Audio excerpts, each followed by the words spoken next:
The war of words between the United States and Palestinian leadership continues to escalate after Washington's envoy told the UN Security Council that they would not chase after a Palestinian leadership that lacks what's needed to achieve peace.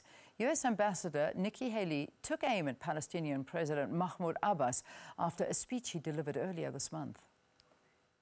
المفاوضات السياسية برعاية دولية وليست منفردة.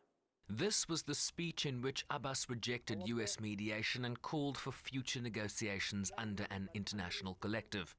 As I've pointed out many times, And this was the United States response. the United States remains deeply committed to helping the Israelis and the Palestinians reach a historic peace agreement that brings a better future to both peoples, just as we did successfully with the Egyptians and the Jordanians. But we will not chase after a Palestinian leadership that lacks what is needed to achieve peace. To get historic results, we need courageous leaders. She called the Abbas speech one that indulges in outrageous and discredited conspiracy theories, one that is not a speech of a person with the courage and will to seek peace.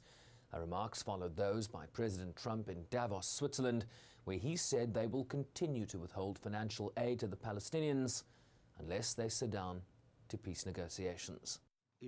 But the Palestinian envoy in New York warned that their aspirations cannot be quashed by threats and intimidation.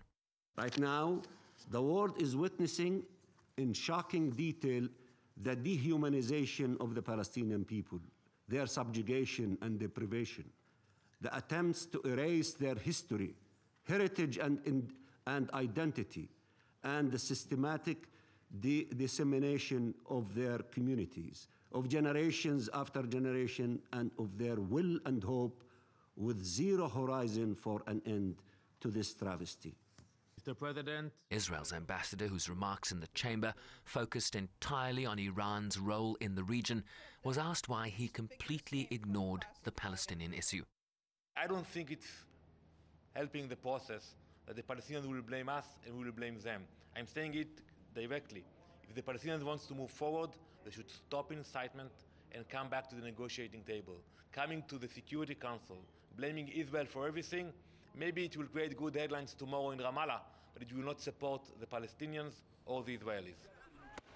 The UN continues to warn that developments on the ground lead only to a hardening of positions, shaped further by sharp rhetoric on both sides. Sherwin Bryce-Pease, SABC News, New York.